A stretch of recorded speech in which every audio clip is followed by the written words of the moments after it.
Kapati Amarasudi sudaning hawa lan nafsu.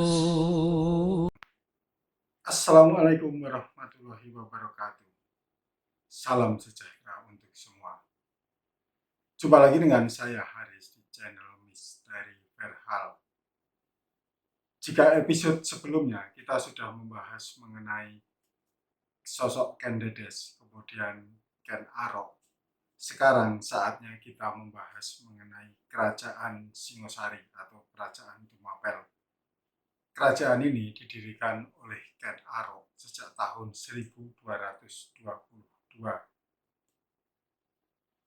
Pendirian kerajaan Tumapel atau lebih terkenal dengan sebutan kerajaan Singosari ini diwarnai dengan pertumpahan darah sejak lahirnya sampai berakhirnya kerajaan Singosari ini. Korban pertama dalam kelahiran kerajaan Tumapel ini adalah Aku Tumapel sendiri yang bernama Tunggul Ametung. Ia dibunuh oleh pengawalnya, yaitu Ken Arok. Tapi Ken Arok saat membunuh Tunggul Ametung ini, ia menggunakan strategi licik sehingga Kebo Ijo, salah satu teman Ken Arok, menjadi terdakwa dan dihukum mati. Sementara Ken Arok sendiri melenggang mulus untuk menjabat sebagai Aku di Tumapel yang kemudian mendirikan kerajaan Singosari. Bagaimana strategi Ken Arok sehingga bisa menumbalkan Kebo Ijo? Lalu bagaimana perkembangan kerajaan Singosari sejak berdiri, masa kejayaannya dan masa berakhirnya? Masa-masa kejayaan kerajaan Singosari ini, daerah kekuasaannya sangat luas, bahkan sampai ke Selat Malaka. Cerita ini sangat menarik, untuk itu simak sampai akhir. Dan jangan lupa bagikan kepada teman-teman yang lain. Namun sebelum membahas lebih dalam mengenai perkembangan atau sejarah kerajaan Singosari ini, saya mengucapkan terima kasih kepada teman-teman semua yang terus mendukung channel Misteri Verhal dengan memberikan komentar, like, dan subscribe. Untuk kawan-kawan yang baru pertama kali mengunjungi channel ini, segera saja subscribe dan tekan tanda lonceng agar saat saya mengunggah konten baru, teman-teman mendapatkan notifikasi. Tak lupa saya mendoakan kepada kawan-kawan semua agar selalu sehat, bahagia, murah rezeki, dan dimudahkan dalam segala urusannya. Amin, amin ya robbal alamin. Saya ingatkan kepada kawan-kawan yang belum menonton episode Ken Arok, silahkan nonton terlebih dahulu. Karena apa? Karena cerita ini sangat terkait dengan episode Ken Arok tersebut. Link saya taruh di kolom deskripsi dan juga di kolom komentar. Cerita ini kita awali dari sejak Ken Arok menjadi pengawal atau abdi di Tumapel. Tumapel itu suatu daerah yang berada di bawah kekuasaan kerajaan Panjalu atau Kadiri, atau ada yang menyebut kerajaan Kediri. Jadi semacam kecamatan atau kabupaten semacam itulah, tetapi yang jelas dia di bawah kekuasaan kerajaan Kadiri. Yang menjadi aku atau pemimpin di Tumapel itu adalah Tunggul Ametung. Saat menjadi pengawal Tunggul Ametung inilah Ken Arok melihat cahaya yang keluar dari organ kewanitaan Ken Dedes. Dalam serat Pararaton digambarkan bagaimana Ken Dedes saat tiba di Taman Boboji bersama suaminya Tunggul Ametung. Saat itu kain yang digunakan tersingkap dan dari betis dan organ kewanitaan Ken Dedes muncul atau keluarlah sinar, keluarlah cahaya dan Ken Arok melihat cahaya tersebut. Sejak itulah Ken Arok tergila-gila kepada Ken Dedes. Cahaya berkilau itu diyakini sebagai isyarat bahwa Ken Dedes bukanlah wanita biasa. Ia adalah wanita pilihan. Untuk mewujudkan mimpi mempersunting Ken Dedes, tak ada jalan lain bagi Ken Arok kecuali membunuh Tunggul Ametung. Ia pun mencari cara atau strategi bagaimana menghabisi Tunggul Ametung tanpa diketahui umum atau diketahui pihak kerajaan. Ia pun segera menyusun strategi. Ken Arok pun memesan sebilah keris kepada Empu Gandring.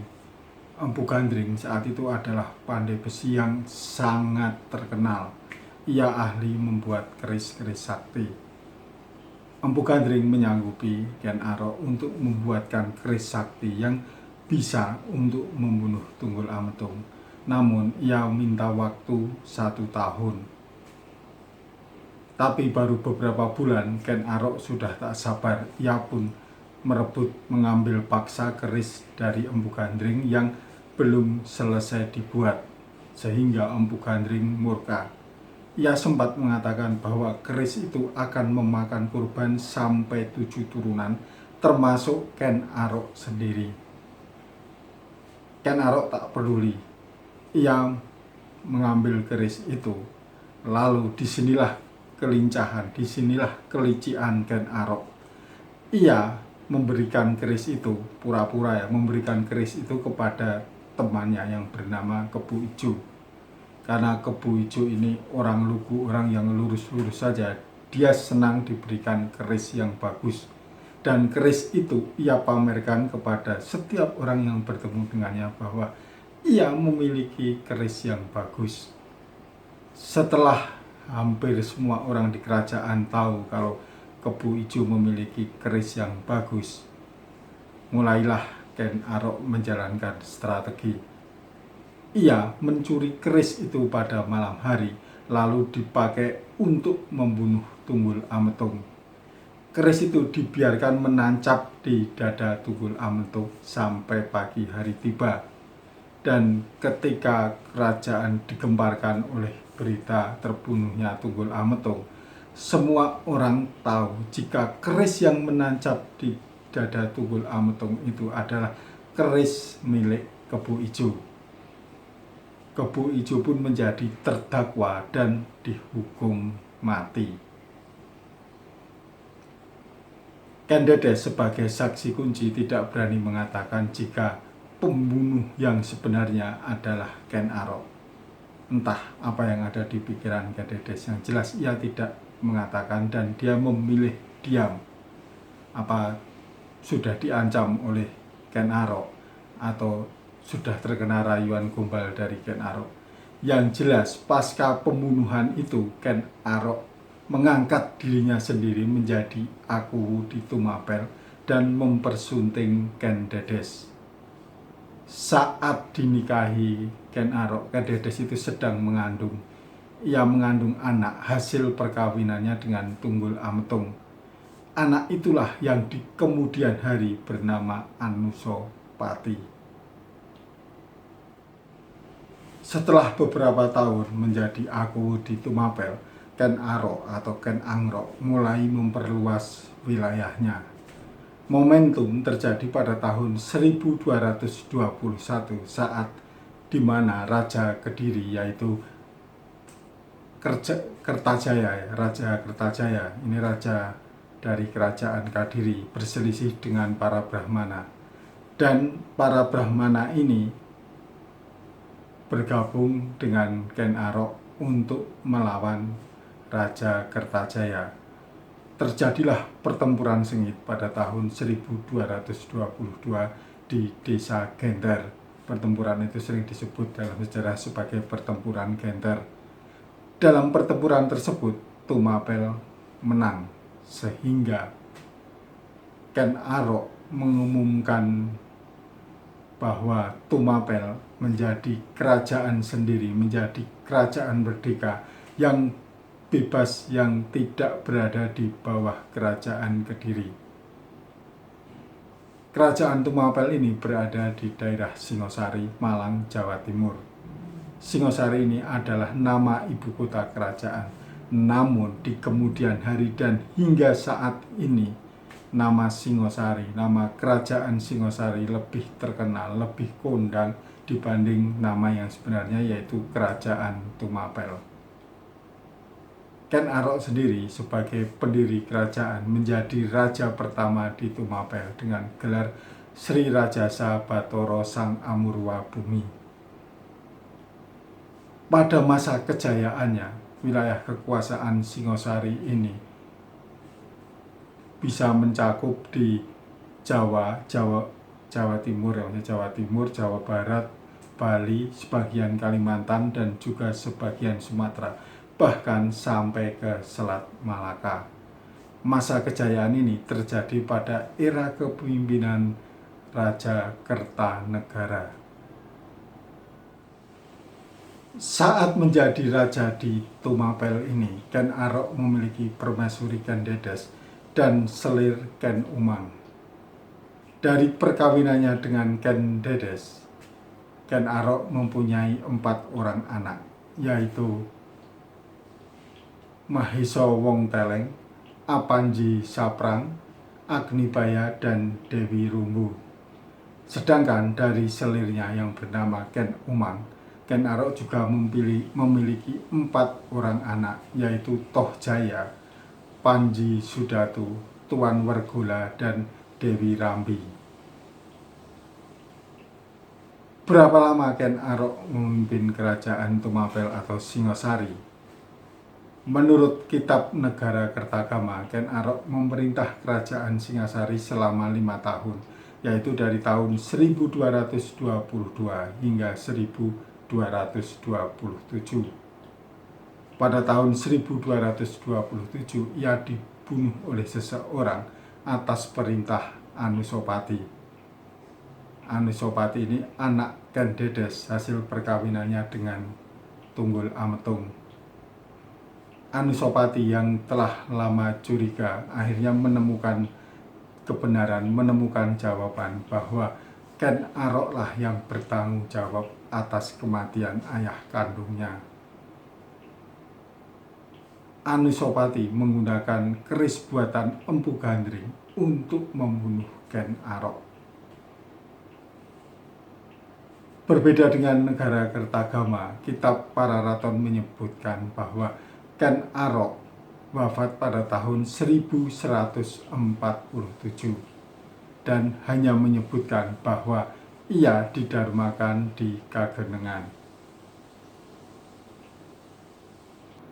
Setelah Ken Arok wafat, penggantinya, ini menurut versi negara Kertagama ya, adalah Anusapati yang memerintah dari tahun 1227 hingga 1248. Menurut versi ini, Ken Arok berkuasa selama 5 tahun.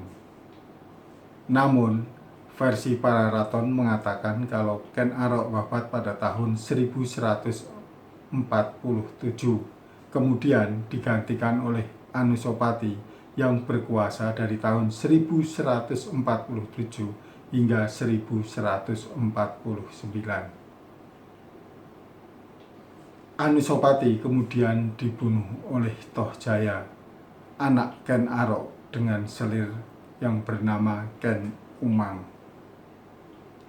Toh Jaya kemudian menjadi Raja Singosari dari tahun 1249 sampai 1250. Dalam Kitab Negara Kertagama, Toh Jaya tidak pernah menjabat sebagai Raja Singosari.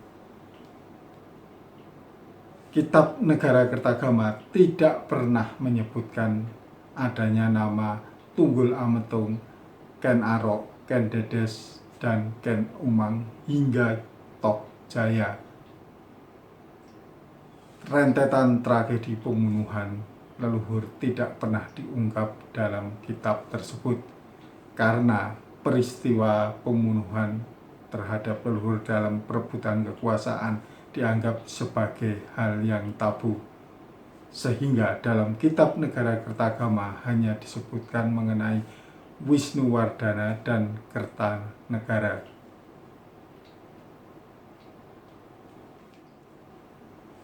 Tohjaya naik singgasana sebagai Raja Tumapel setelah Anusawati wafat, tetapi ia memegang tahta hanya singkat.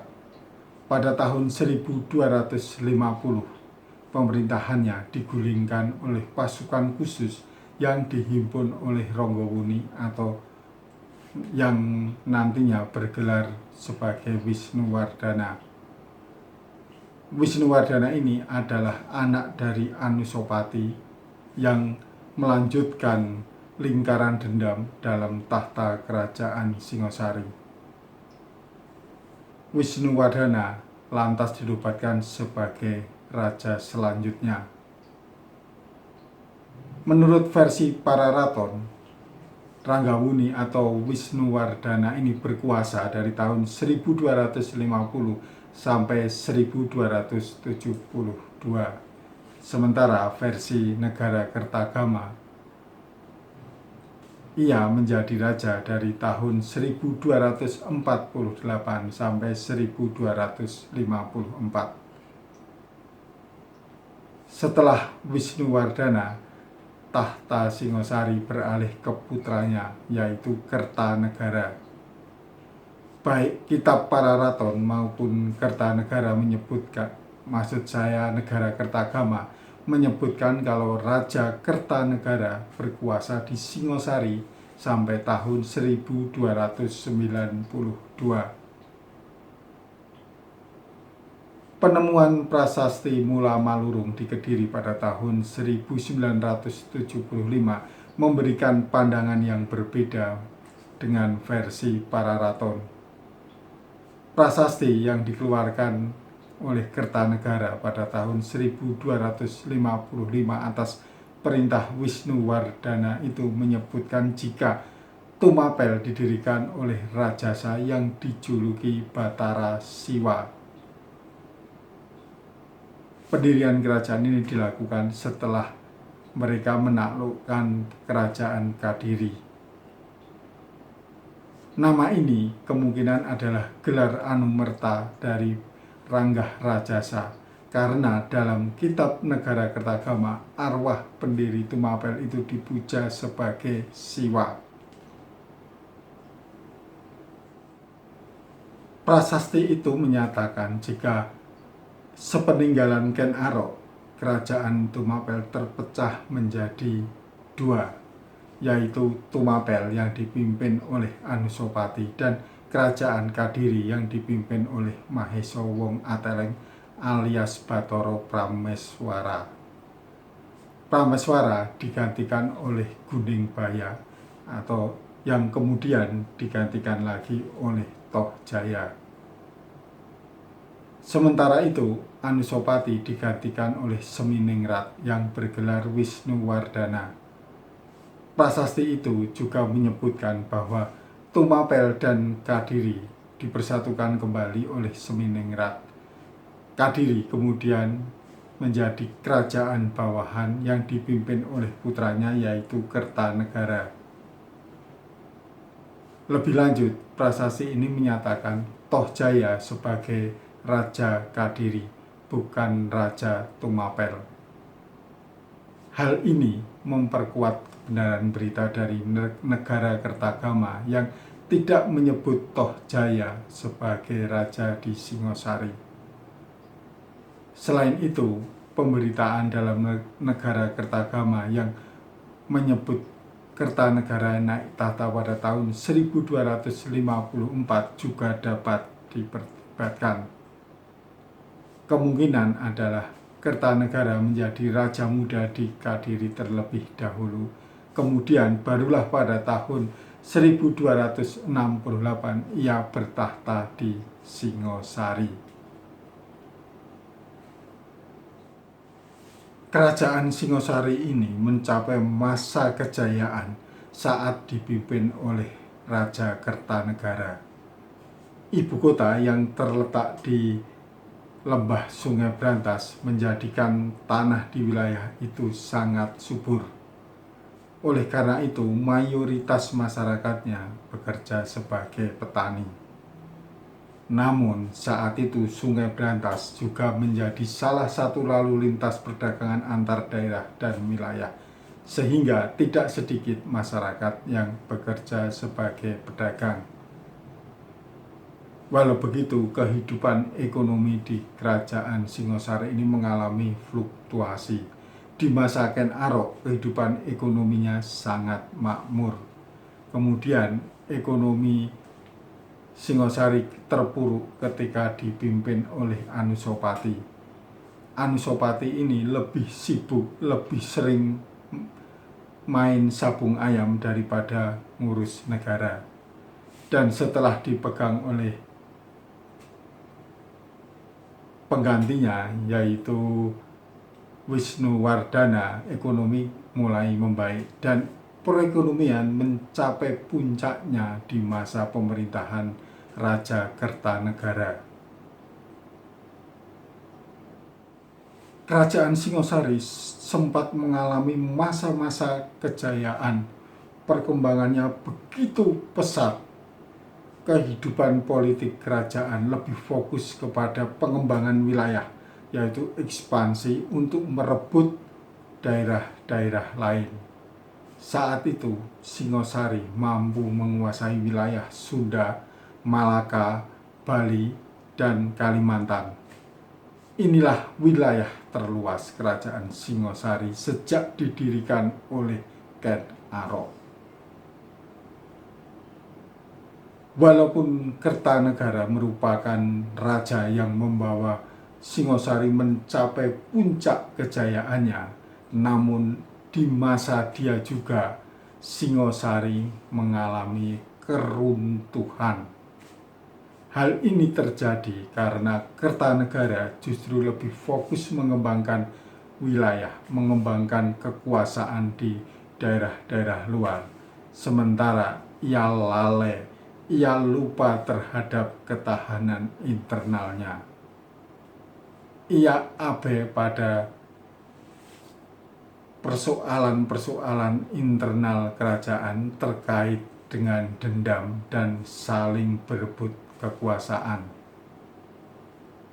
Jayakatwang yang masih mempunyai garis keturunan dari Raja Kertajaya, raja terakhir di Kadiri, mulai menyerang Singosari.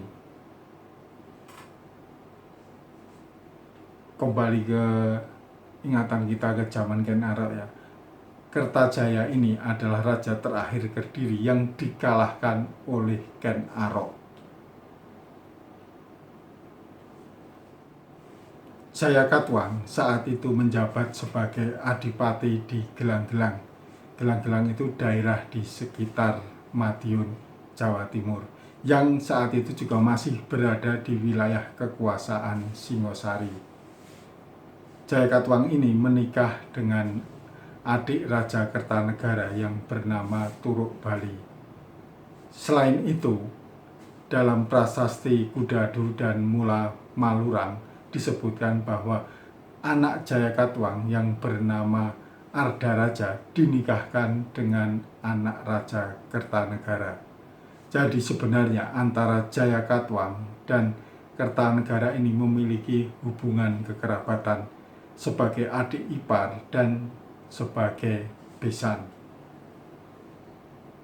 Jayakatwang bertekad membalas dendam pada Kertanegara karena hasutan patihnya yang terus mengompori, terus mengatakan jika seorang kesatria harus bisa menghapus aib leluhurnya.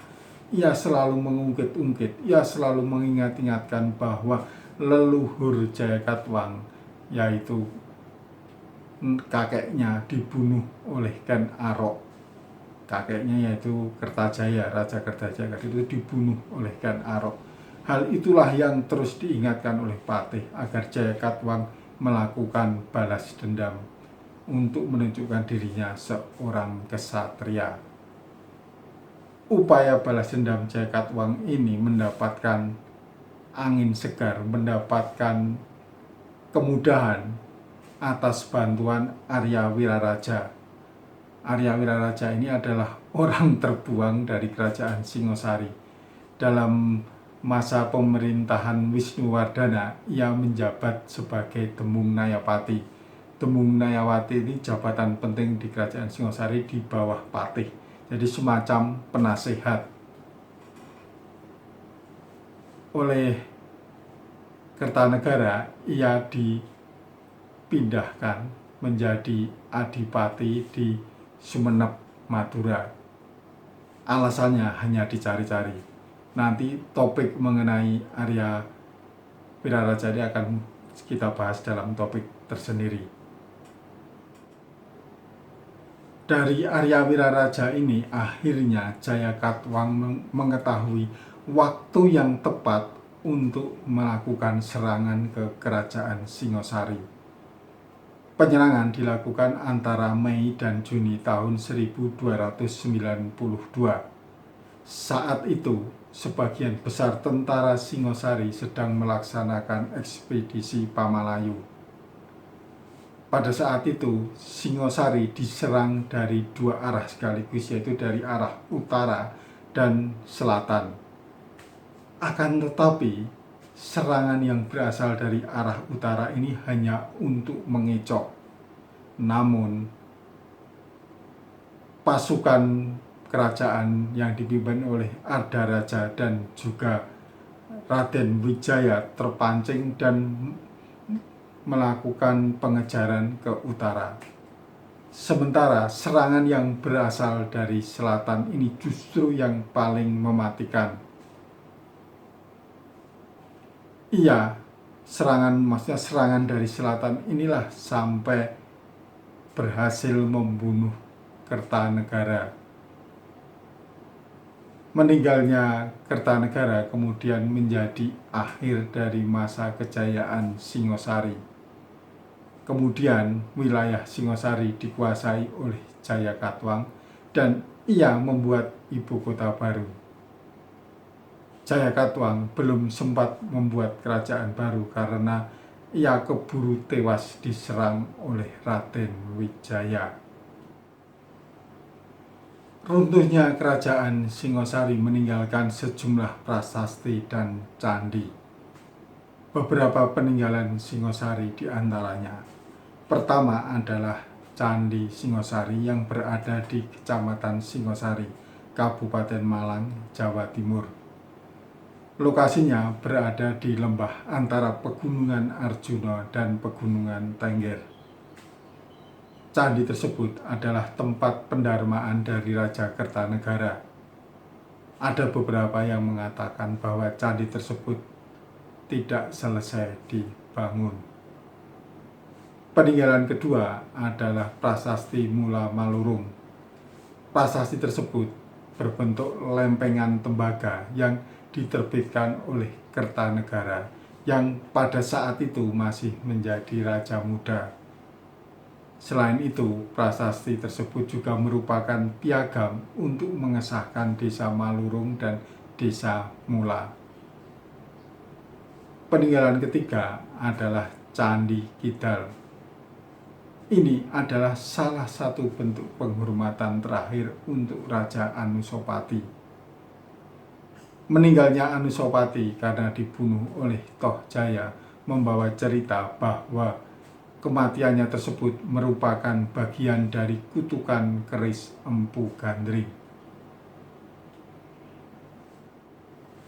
Teman-teman, demikianlah pembahasan mengenai sejarah lahir dan tenggelamnya kerajaan Singosari. Seperti kerajaan lainnya, konflik internal dan perebutan kekuasaan menjadi penyebab utama runtuhnya Singosari. Perjalanan kerajaan ini diwarnai dengan pertumpahan darah antara keturunan Ken Arok, Tunggul Ametung, serta Kertanegara. Jika teman-teman menginginkan saya membahas sebuah topik, silahkan menghubungi saya melalui email misteri.perhal@gmail.com atau bisa juga menulis message di Facebook dan Instagram yang alamatnya ada di kolom deskripsi. Atau kalau nggak mau ribet, nulis saja komentar di kolom komentar yang ada di bawah ini. Nanti saya yang akan menghubungi teman-teman. Jangan lupa ikuti channel Misteri Verhal karena episode mendatang saya akan menceritakan sosok Arya Wiraraja, sekutu Jayakatwang yang kemudian kembali memberontak Jayakatwang untuk mengantarkan Raden Wijaya menjadi Raja Majapahit. Ceritanya amat seru meskipun Arya Wiraraja ini bukan seorang raja, tapi namanya selalu disebut-sebut dalam kitab Pararaton maupun Negara Kertagama. Pastikan teman-teman mengikuti terus Misteri Verhal. Sampai jumpa. Wassalamualaikum warahmatullahi wabarakatuh.